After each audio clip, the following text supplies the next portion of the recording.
तो good morning all of you. तो कैसे हैं भाई आप सभी? अच्छे हैं? चलिए, तो जैसा कि आपको पता ही है कि अपना एक चैप्टर कंप्लीट हो चुका है जिसको हम पाचन एवं अवशोषण के नाम से जानते हैं। ठीक है भाई, सुनिए, जिन बच्चों का ये चैप्टर कंप्लीट नहीं है यानी कि नोट्स कंप्लीट नहीं है ना, तो मैं उनके लिए पीडीएफ सेंड कर दूंगा। ठीक है भाई, व्हाट्सएप ग्रुप पे आपके लिए पीडीएफ मिल जाएगी। आज मैं इसकी पीडीएफ बनाऊंगा और आपको शाम तक इसको सेंड कर दूंगा। ठीक है, तो कंप्लीट नोट्स आपको उसमें मिल जाएंगे। तो आप व्हाट्सएप ग्रुप से जो जुड़े हुए हैं स्कूल वाले ग्रुप से, तो उसमें से आपको पीडीएफ डाउनलोड करके उसको लिख लेना है कंप्लीट तरीके से। ठीक है भाई, समझ रहे हैं? चलिए, तो चैप्टर 16 अपना कंप्लीट हो ही चुका है, पाचन एवं अवशोषण। और इसी क्रम में हम अगले चैप्टर पर चलते हैं जिसका नाम है शरीर द्रव तथा परिसंचरण। ठीक है भाई, ये चैप्टर 18 है। चैप्टर जो 17 है जिसको हम श्वसन तंत्र के नाम से जानते हैं, वो छोटा सा चैप्टर है और अभी उसको हम बाद में करेंगे क्योंकि ये वाला चैप्टर ज़्यादा इम्पोर्टेंट है अपने कंपटीशन एग्ज़ाम की दृष्टि से। ठीक है, तो जितना हमारे लिए अभी टाइम मिल रहा है तो उतना हम यहाँ पे इसको आराम से कर लेते हैं ना, समझ रहे हैं? तो शरीर द्रव तथा परिसंचरण, अब ये चैप्टर बहुत ज़्यादा इम्पोर्टेंट है अपने लिए। यहाँ से भी 2 से 3 क्वेश्चन हर साल नीट एग्जाम में पूछे जाते हैं क्योंकि ये इम्पोर्टेंट पार्ट है हमारी बॉडी का, है ना। क्योंकि हम क्या इसके अंदर हम क्या पढ़ेंगे, हम इस चैप्टर के अंतर्गत अपने मुख्य रूप से ब्लड के बारे में स्टडी करेंगे, रक्त के बारे में, अपने हार्ट के बारे में स्टडी करेंगे। रक्त या हार्ट, समझ रहे ना? तो उसके बारे में हम इस चैप्टर में अपने को कंप्लीट रूप से अध्ययन करना है। तो सबसे पहले कुछ आपको नोट्स लिखने हैं और फिर उसके बारे में उसकी थोड़ी सी बात करते हैं। आप लिखना स्टार्ट कीजिए। सबसे पहले हेडिंग लगाइए शरीर द्रव, शरीर द्रव, है ना। लिखिए शरीर द्रव में द्रव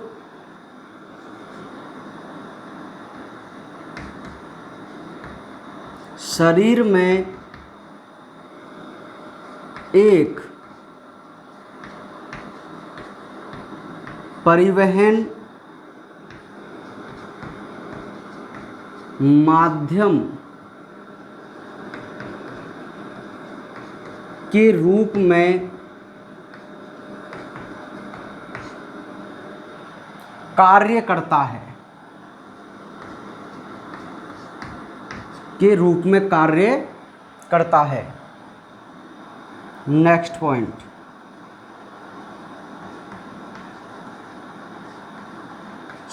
शरीर द्रव वयस्क मानव के कुल भार का लगभग 60% अर्थात 42 लीटर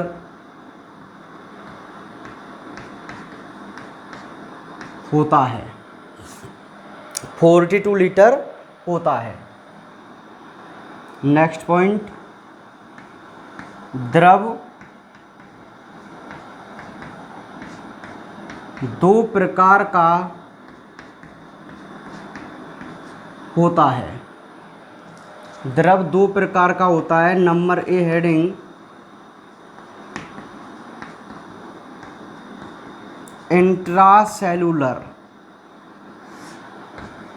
इंट्रासेलुलर जिसको आप अंतःकोशिकीय अंतराकोशिकीय द्रव भी के नाम से भी जानते हैं। एक बार लिख लीजिए, बहुत सिंपल है और इंटरेस्टिंग भी है। यह द्रव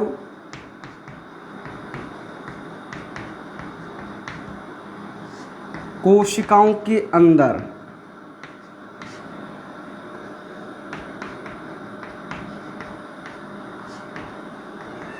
कोश का द्रव्य कोशिकाओं के अंदर कोशिका द्रव्य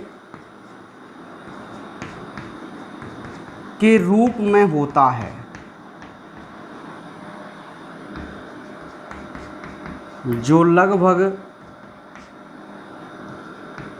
28 लीटर है। कोशिकाओं के अंदर कोशिका द्रव्य के रूप में होता है जो लगभग 28 लीटर है। बी, एक्स्ट्रा सेलुलर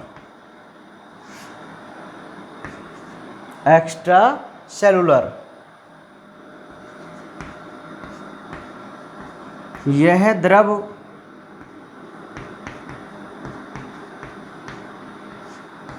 कोशिका के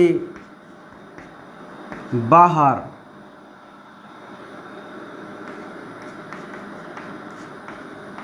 होता है, जो लगभग 14 लीटर है। लिखिए इसको एक बार, फिर इसको समझते हैं ये क्या चीज़ है।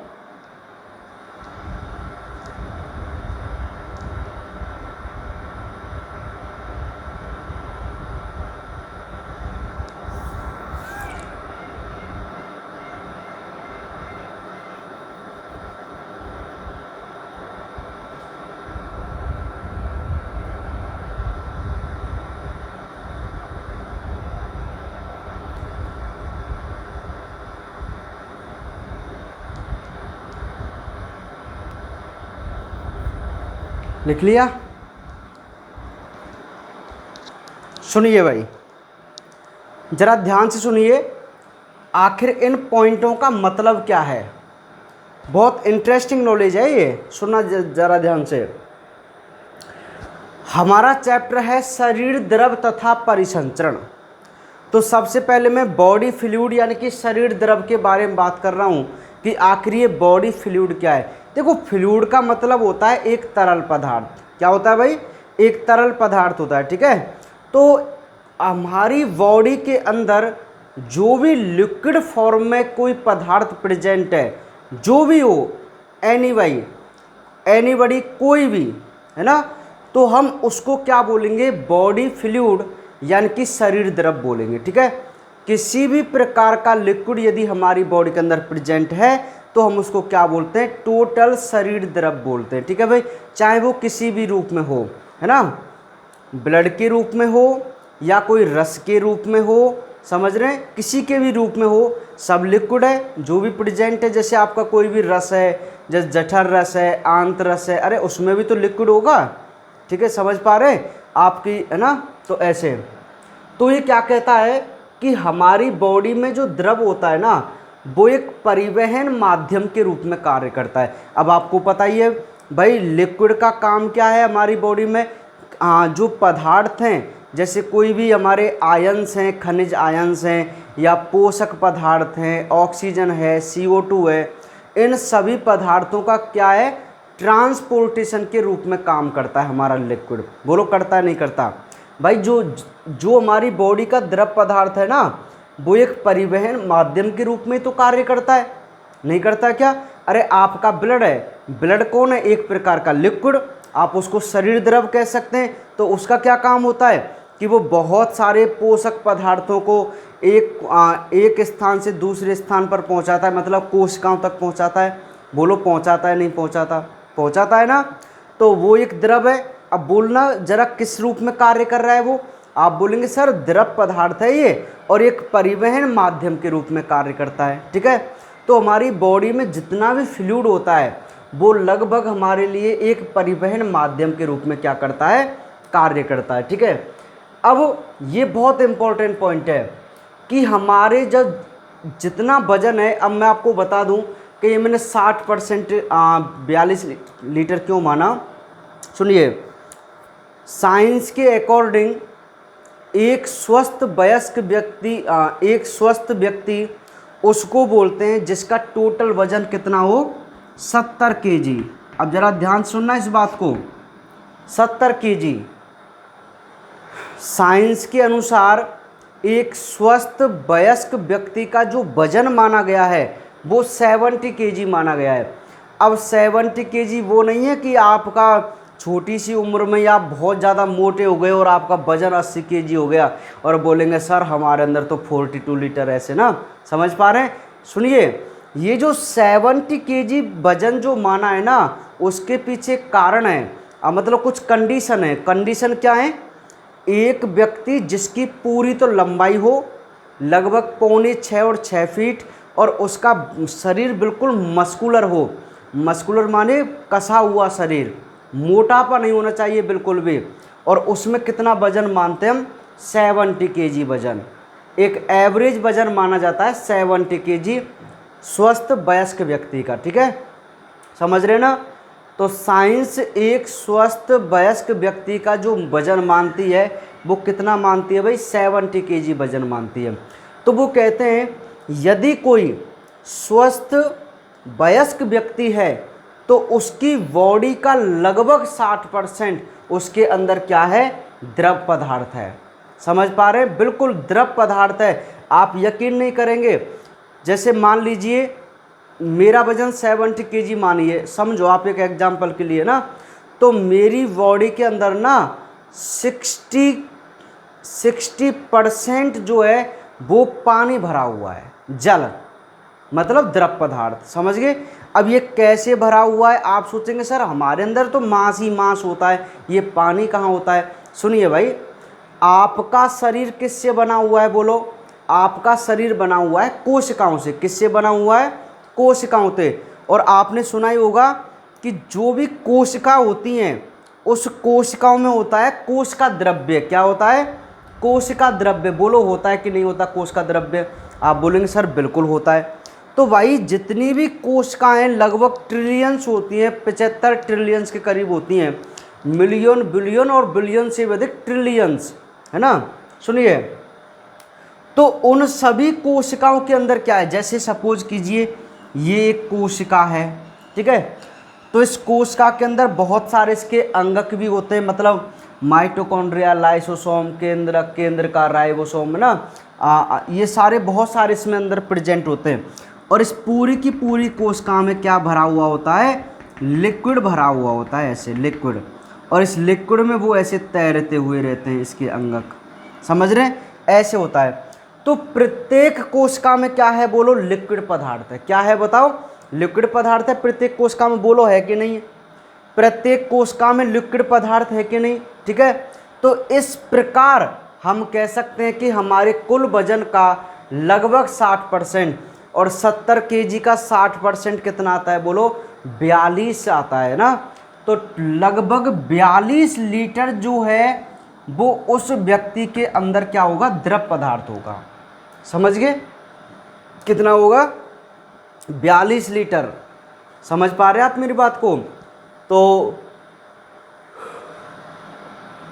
इतना द्रव पदार्थ होता है भाई एक स्वस्थ वयस्क व्यक्ति की बॉडी के अंदर, है ना। अब सुनो, वो ये कहता है कि जो ये द्रव है ना वो 2 प्रकार का होता है। अब 2 प्रकार का द्रव कैसे? अब ये बहुत सिंपल है, देखो, एक तो है इंट्रासेलुलर और एक है एक्स्ट्रा सेलुलर। अब भाई इंट्रा का मतलब क्या होता है? अंदर, अंतः, और सेलुलर का मतलब होता है कोशिका या कोशिकीय। तो बहुत सिंपल सी बात हो गई कि यह द्रव कोशिकाओं के अंदर कोशिका द्रव्य के रूप में होता है। अब यह आपको कोशिका द्रव्य दिख रहा है, इस कोशिका द्रव्य को मैं क्या कह सकता हूँ? इस कोशिका द्रव्य के अंदर जो लिक्विड है, जो पानी है, जो द्रव पदार्थ है, मैं उसको क्या कह सकता हूँ? इंट्रासेलुलर फ्लूइड कह सकता हूँ। क्या बोलूँगा मैं इसको? Intracellular fluid. मतलब ये वो फ्लूइड है जो कोशिका के अंदर रिजर्व रहता है। और इसकी क्वांटिटी कितनी होती है? बोलो, 28 लीटर। कितनी क्वांटिटी है इसकी? 28 लीटर। तो ये बहुत ज़्यादा इम्पोर्टेंट है।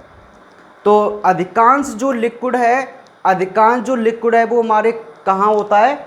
इंट्रासेलुलर होता है। 28 लीटर है भाई 42 में से, ठीक है। तो ये तो हुआ इंट्रासेलुलर। नेक्स्ट हम बात करते हैं एक्स्ट्रा सेलुलर की।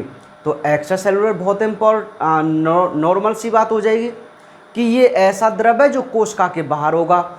अब कोशिका के बाहर आप मान लीजिए आपके जैसे ब्लड वेसल्स हैं, उसमें प्लाज्मा वगैरह होगी, ठीक है।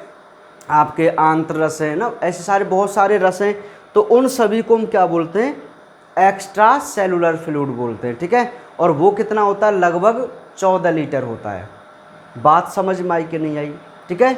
तो ये शरीर द्रव था और ये शरीर द्रव के प्रकार है, ये थोड़ा सा आपको बेसिक समझना था केवल, ठीक है। चलिए तो नेक्स्ट, ये बात कंप्लीट हो गई भाई, लिख लिया सभी ने, नोट कर लिया होगा।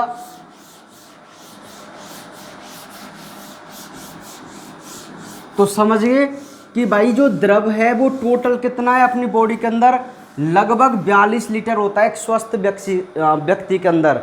और ये दो प्रकार का होता है, एक इंट्रासेलुलर और एक एक्स्ट्रा सेलुलर, ठीक है। इंट्रासेलुलर तो जो कोश का द्रव्य के रूप में टोटल 28 लीटर होता है, और एक्स्ट्रा सेलुलर जो कोशिका के बाहर होता है वो 14 लीटर होता है, ठीक है। चलिए अब आप हेडिंग लगाइए, परिसंचरण तंत्र। परिसंचरण तंत्र, इसके बारे में लिखिए, सर्कुलेटरी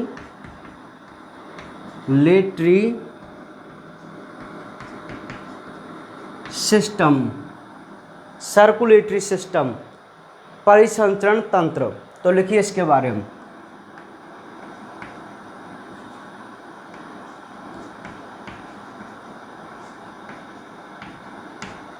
शरीर की कोशिका तक, शरीर की कोशिका तक पोषक पदार्थ, जल व ऑक्सीजन को पहुंचाना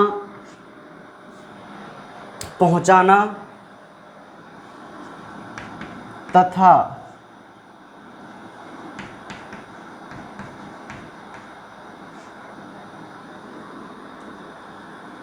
कोशिका से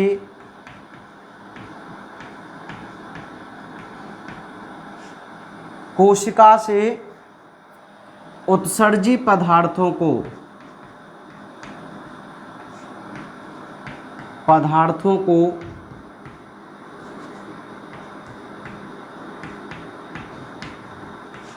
एकत्रित कर उत्सर्जी अंग तक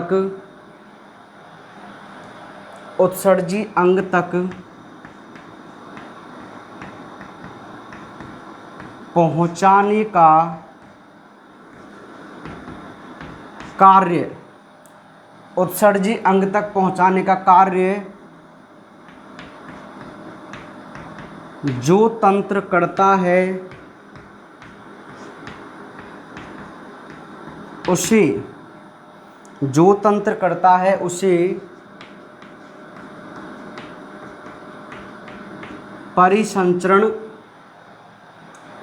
परिसंचरण तंत्र कहते हैं।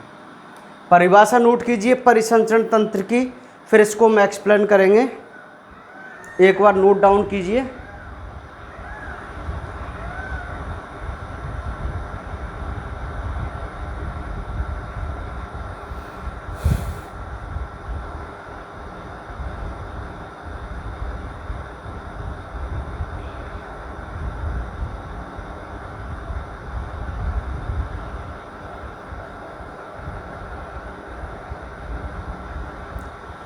लिख लीजिए आराम से।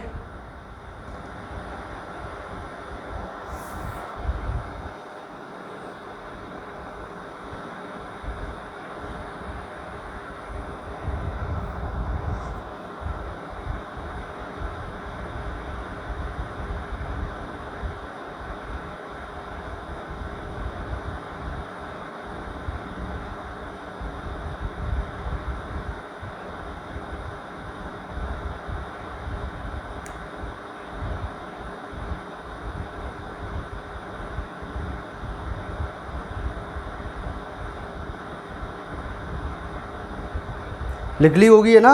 सुनिए अब देखो भाई, हमारा जो चैप्टर है ना वो है शरीर द्रव तथा परिसंचरण। ठीक है भाई, तो हमने बॉडी फ्लूइड के बारे में जान लिया, शरीर द्रव क्या है, बिल्कुल टॉपिक के चैप्टर के अकॉर्डिंग हम चल रहे हैं। तो शरीर द्रव के बारे में हमने जान लिया कि हमें क्या पढ़ना था। तो शरीर द्रव में वही पढ़ना था कि भाई ये लगभग 42 लीटर होता है, ये दो प्रकार का होता है, इंट्रा और एक्स्ट्रा। ठीक है, चलिए तो अब हम बात करते हैं अपने इम्पोर्टेंट परिसंचरण पे। तो परिसंचरण को आप इंग्लिश में बोलते हैं सर्कुलेटरी। क्या बोलते हैं? सर्कुलेटरी। तो ये परिसंचरण तंत्र क्या है जिसको आप सर्कुलेटरी सिस्टम बोलते हैं? देखो बहुत ही अच्छा सा सिस्टम है ये, बहुत ही अच्छा एक तंत्र है हमारे शरीर में। देखो तंत्र क्या होता है? तंत्र वो होता है जो बहुत सारे अंगों से मिलकर बना हुआ हो और कोई एक विशिष्ट कार्य संपादित करता हो, उसे हम तंत्र कहते हैं। अब ये परिसंचरण तंत्र क्या है वो सुनिए। देखो कितना अच्छा काम है इसका कि परिसंचरण तंत्र वो होता है जो शरीर की प्रत्येक कोशिका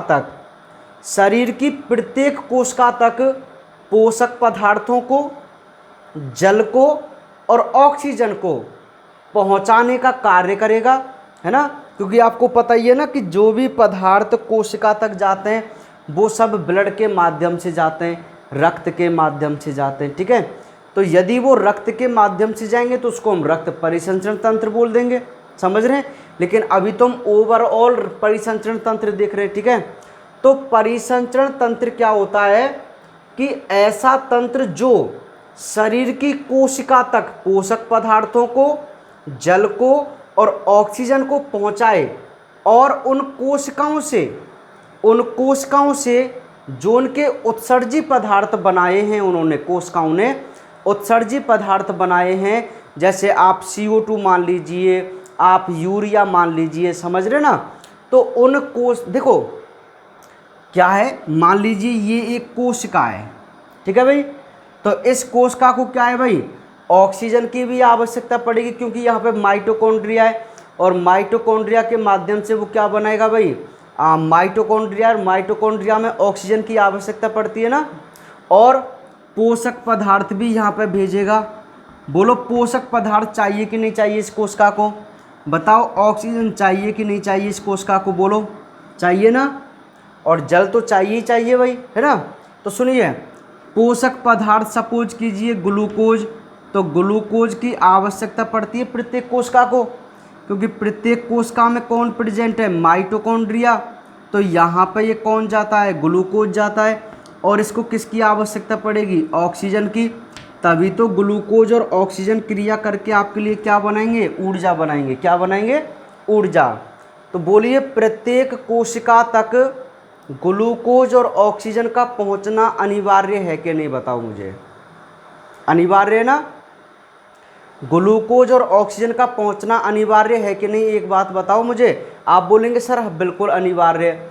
तो ग्लूकोज तो एक प्रकार का पोषक पदार्थ हो गया और ऑक्सीजन हमारे लिए है ही ऑक्सीजन, और कुछ जल वगैरह है ना जो भी है। तो इन तत्वों को या इन पदार्थों को प्रत्येक कोशिका तक पहुंचाना अनिवार्य है कि नहीं है, बोलो। तो अनिवार्य ना भाई, यदि ये नहीं पहुंचे ना तो आपकी बॉडी में एनर्जी नहीं बनेगी और ऊर्जा नहीं बनेगी तो आप कोई भी काम नहीं कर पाएंगे। तो इन पदार्थों को पहुंचाने के लिए जो भी तंत्र आपकी बॉडी में रेस्पॉन्सिबल है ना, वो परिसंचरण तंत्र है, समझ गए।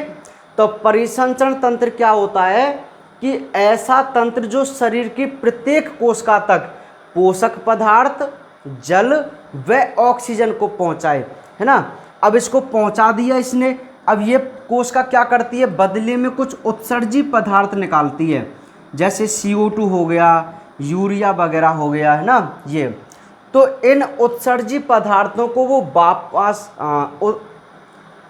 उत्सर्जी पदार्थों को इस कोशिका से लेकर, किससे लेकर, कोशिका से लेकर इसको कहाँ डाल देती है, उत्सर्जी अंग में, ताकि वो वेस्टेज मटेरियल इस उत्सर्जी अंग के द्वारा शरीर से बाहर निकल जाए।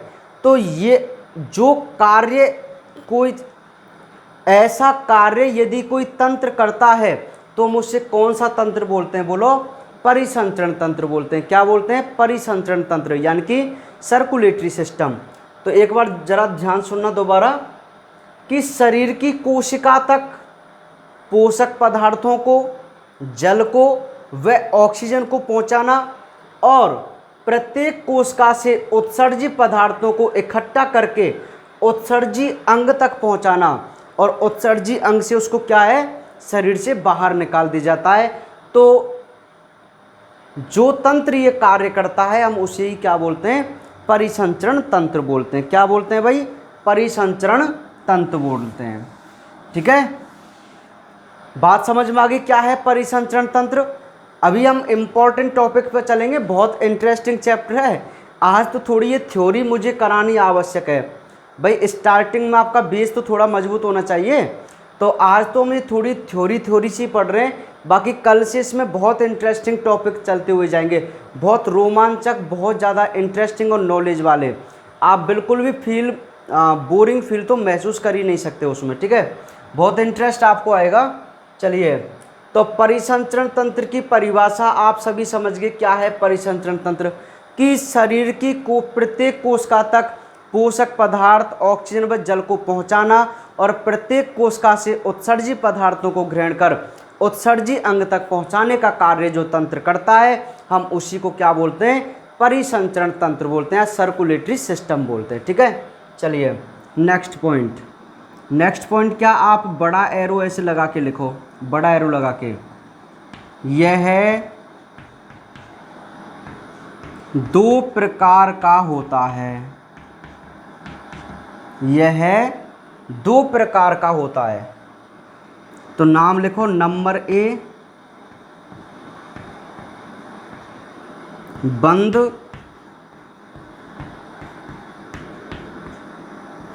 परिसंचरण तंत्र,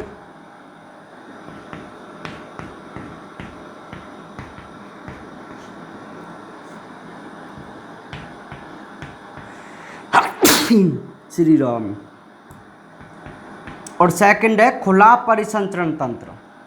ठीक है, ये जो परिसंचरण तंत्र है ना, वो कितने प्रकार का होता है सभी जीवों में? मतलब टोटल जितने भी जीव है ना, उनमें ये परिसंचरण तंत्र कितने प्रकार का होता है भाई? दो प्रकार का होता है। एक तो है बंद परिसंचरण तंत्र और एक है खुला परिसंचरण तंत्र। ठीक है, चलिए अब आप हेडिंग लगाओ।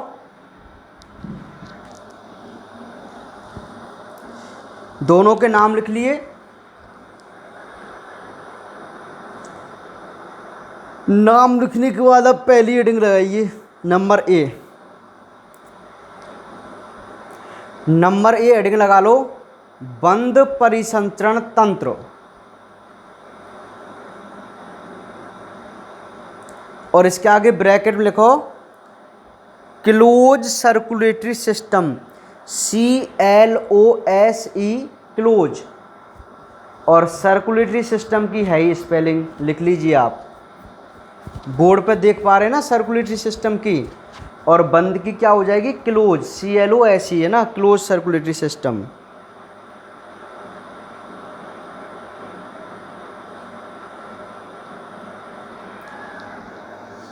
तो लिखिए बंद परिसंचरण तंत्र की परिभाषा, यहाँ पर मैं लिख देता हूँ। लिखिए, लिख लिया क्लोज सर्कुलेटरी सिस्टम, लिख लिया इंग्लिश में, है ना? लिखिए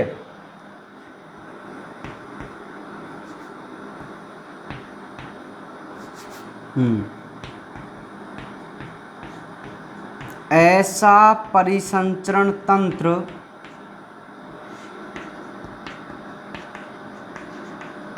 जिसमें हृदय से रुधिर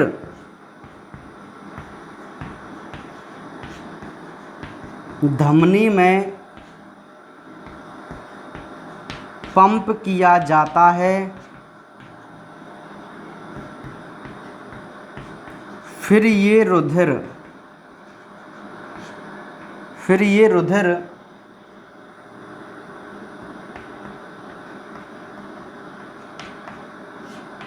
वाहिकाओं से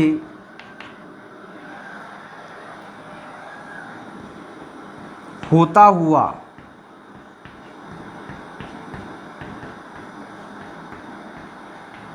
शिरा के माध्यम से वापस हृदय में पहुंच जाता है,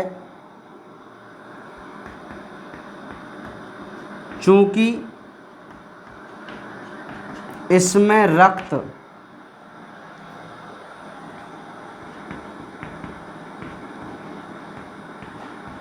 वंद वाहिकाओं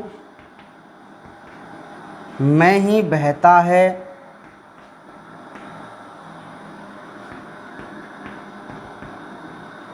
अतः इसे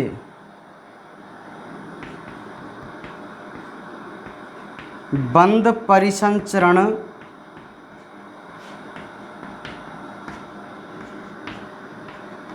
तंत्र कहते हैं।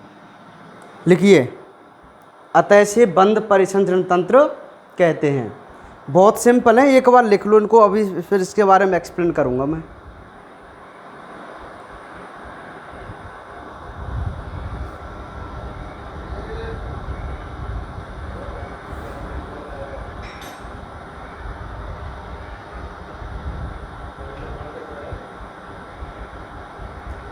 लिख लिया? आज तो बैंगर गई वीडियो। लिख लिया क्या? लिख लीजिए फटाफट। है बंद परिसंचरण तंत्र, देखें अभी।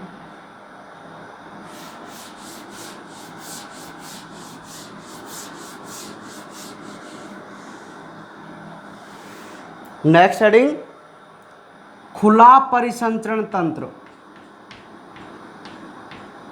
अच्छा, इसका एग्जाम्पल और लिख लेना। एग्जाम्पल तो मैं भूल गया। एग्जाम्पल लिखिए इसका। स्तनधारी है ना, स्तनधारी जैसे आप अपने काम की बात लिख लीजिए मानव, ठीक है, ताकि आप समझ जाएंगे। खुला परिसंचरण तंत्र,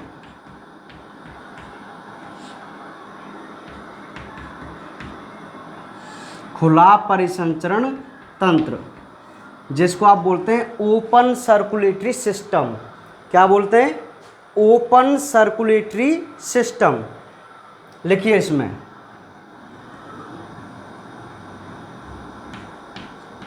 इसमें रुधिर इसमें हृदय से रुधिर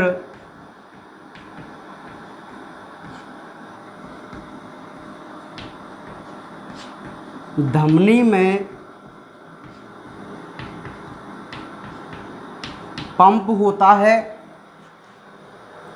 धमनी में पंप होता है, जो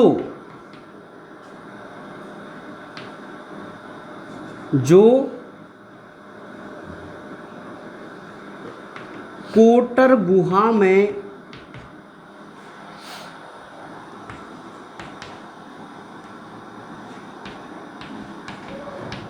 खुलती है तथा रक्त ऊतकों के मध्य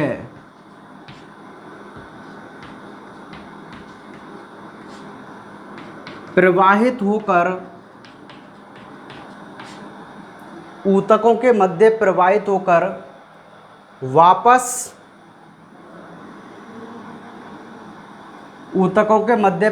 होकर वापस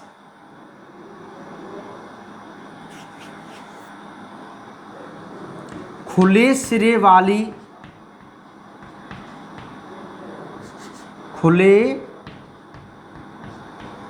वाली शिरा में पहुंचकर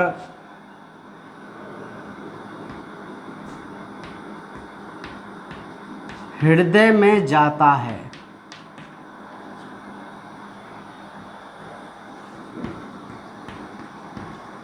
चूंकि यहाँ रक्त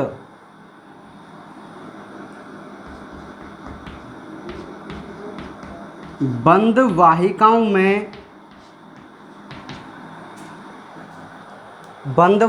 में प्रवाहित नहीं हुआ,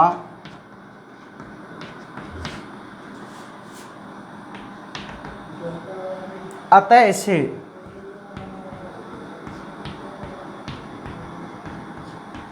खुला परिसंचरण तंत्र कहते हैं। खुला परिसंचरण तंत्र कहते हैं। एग्जाम्पल लिख लीजिए।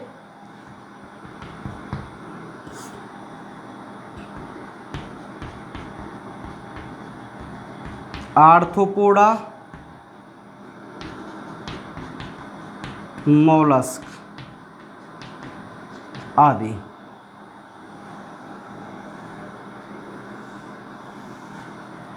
नोट कर लीजिए इसको, फिर एक बार इसको समझते हैं। कीजिए नोट फटाफट।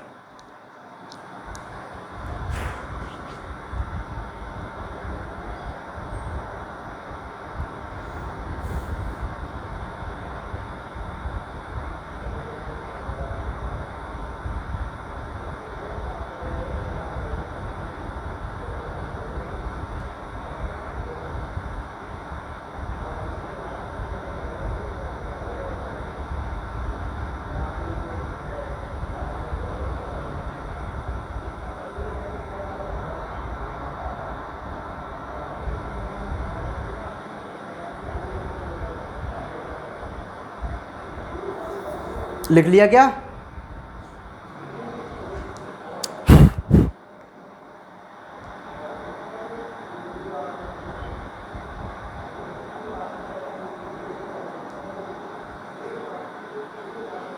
समझिए, अब बिल्कुल पूरा ध्यान लगा देना, बहुत सिंपल सा ही टॉपिक है ना।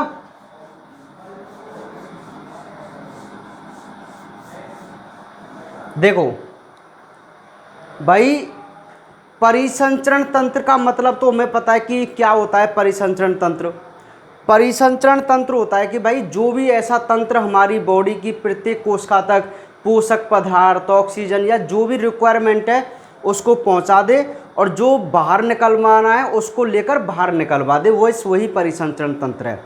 अब सुनिए, जो जीव होते हैं ना, उनमें दो प्रकार का परिसंचरण तंत्र होता है। एक होता है खुला और एक होता है बंद। एक तो ओपन है और एक होता है क्लोज।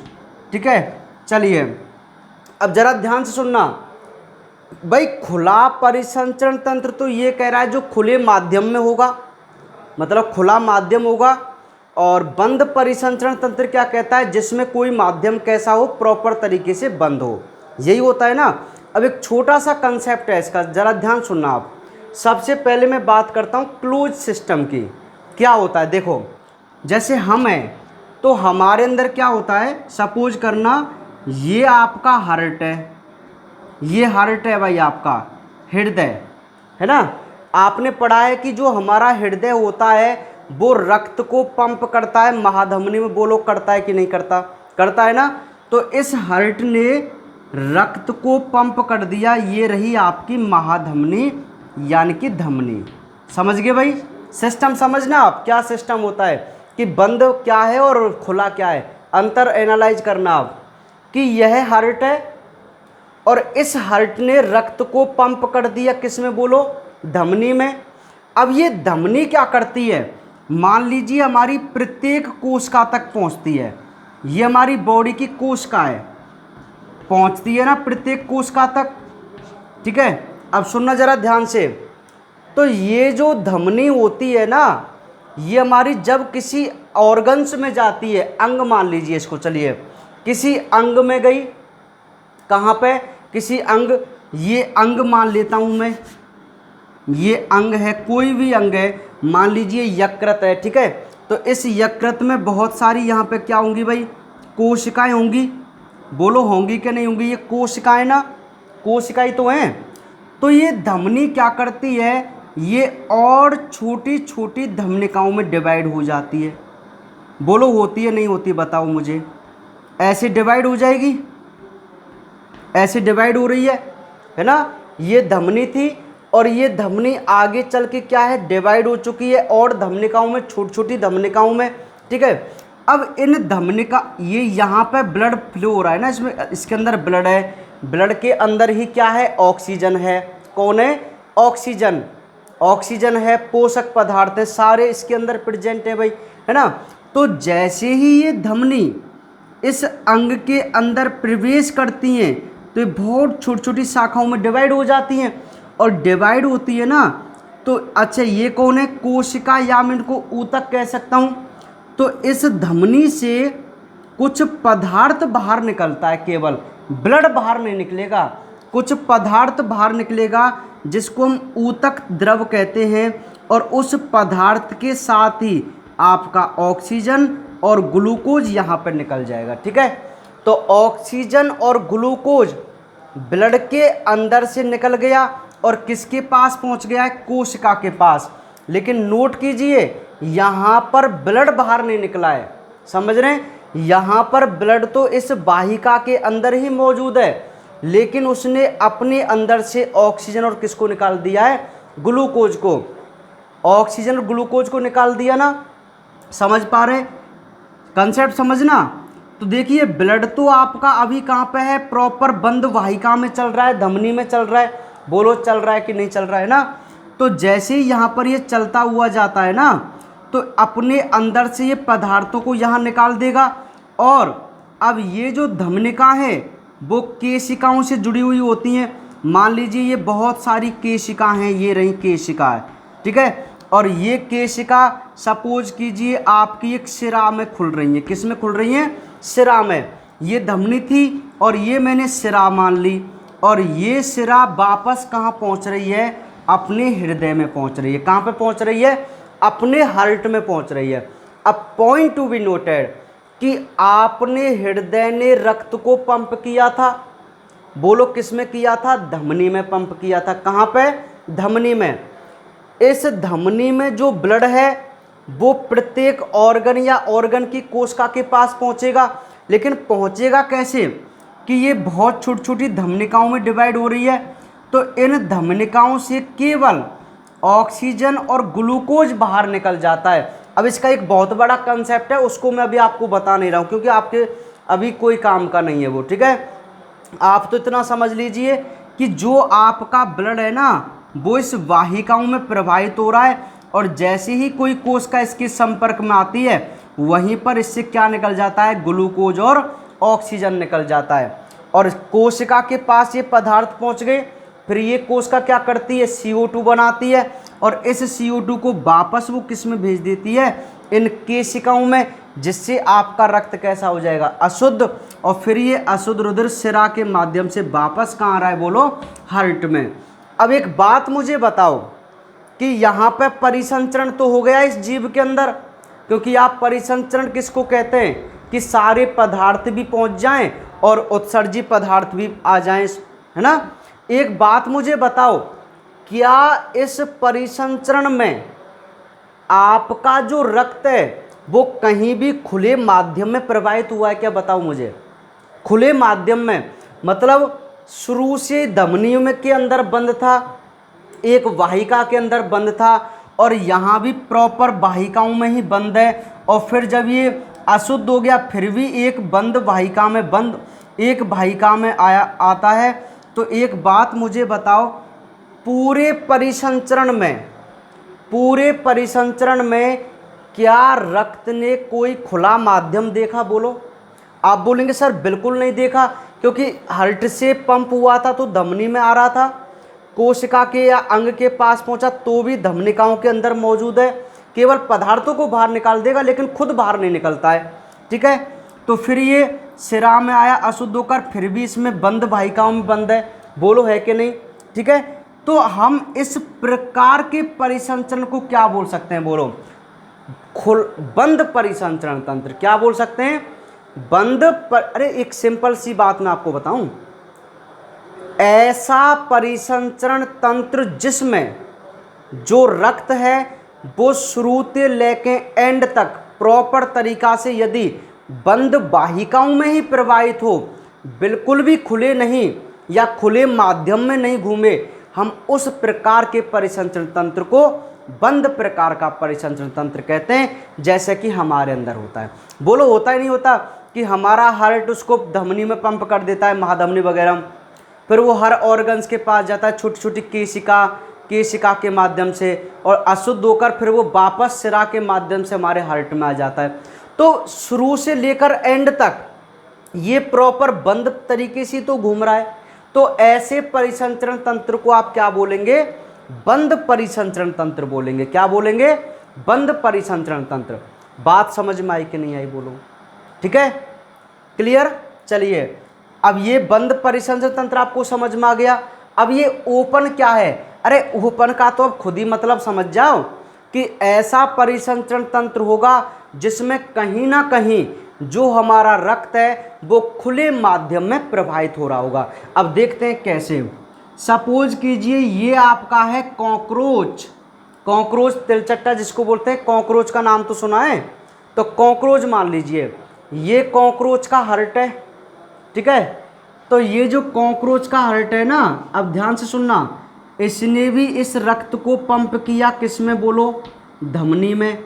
फिर ये धमनी है ना, धमनी अब जब किसी अंग के पास जाती है तो ये ओपन होती है ऐसे बिल्कुल। अब ये आगे डिवाइड नहीं होती, समझ रहे हैं? तो यहाँ आपका ये ब्लड है जिसके अंदर बहुत सारे पदार्थ वगैरह हैं। अच्छा, ये कोशिका है उसकी, ये कोशिका ऊतक है। तो पता क्या है कि जो धमनी होती है वो एक कोटर में खुल जाती है। कोटर का मतलब होता है एक खुली जगह। तो इस खुली जगह में ये धमनी खुल रही है, तो आपका जो रक्त है ना, अब इस खुली जगह में ऐसे प्रवाहित हो रहा है कोशिकाओं के अंदर, ऐसे ऊतकों के अंदर या कोशिका के अंदर ये घूम रहा आपका ब्लड, ठीक है। और इस खुले माध्यम में घूम रहा है ना, और ये ब्लड जब अपनी इन कोशिकाओं को इसके पोषक पदार्थ जो भी है दे देता है ना, फिर ये अंत में क्या करता है, एक खुले सिरे वाली सिरा होती है। अब ये रही खुले सिरे वाली सिरा, ये भी बंद नहीं है। देखो अंतर है दोनों संरचनाओं में, यहाँ पे देखो और यहाँ पे देखो। देखो बंद में तो एक जाल बना हुआ है कैपिलरियों का, केशिकाओं का, प्रॉपर तरीके से बंद चल के आ रहा है, लेकिन यहाँ पे क्या है, कोशिकाओं के पास घूम रहा है ब्लड आराम से खुले माध्यम में। और जब ये अशुद्ध हो जाएगा तो अशुद्ध रुधिर इस सिरा के माध्यम से वापस कहाँ आ रहा है, हार्ट में आ रहा है। कहाँ पे आ रहा है, हार्ट में। अब दोनों डायग्राम के अंदर आप डिफरेंट कीजिए, बोलो डिफरेंट आपको नजर आ रहा है ना, आ रहा है कि नहीं आ रहा, बताओ? आ रहा है ना डिफरेंट नजर? तो इसी को बोलते हैं बंद परिसंचरण और खुला परिसंचरण तंत्र। समझ गए? बंद परिसंचरण तंत्र और खुला परिसंचरण तंत्र इसी को बोलते हैं। तो ये तो ओपन है,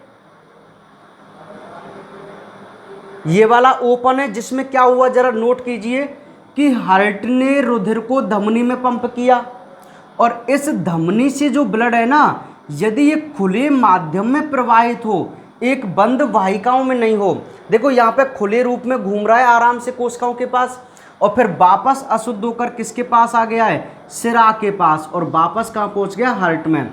तो इस परिसंचरण तंत्र में तो आपका जो ब्लड है ना वो खुले माध्यम में घूमता है, अर्थात प्रॉपर तरीके से बंद वाहिकाओं में प्रवाहित नहीं होता।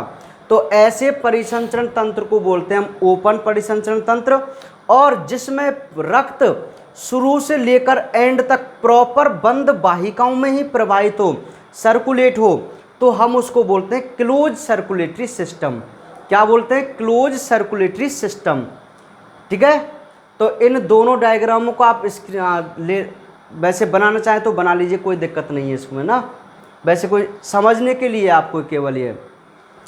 तो आज थोड़ी ये थ्योरेटिकल था, कल हम अपने ब्लड के बारे में चर्चा करेंगे, रक्त के बारे में, ठीक है। बहुत इंटरेस्टिंग टॉपिक है कल का, कल की क्लास बहुत ज़्यादा इंटरेस्टिंग होगी, क्योंकि कल हम समझेंगे ये ब्लड क्या चीज़ है, कैसे इसका क्लासिफिकेशन किया गया है, ठीक है।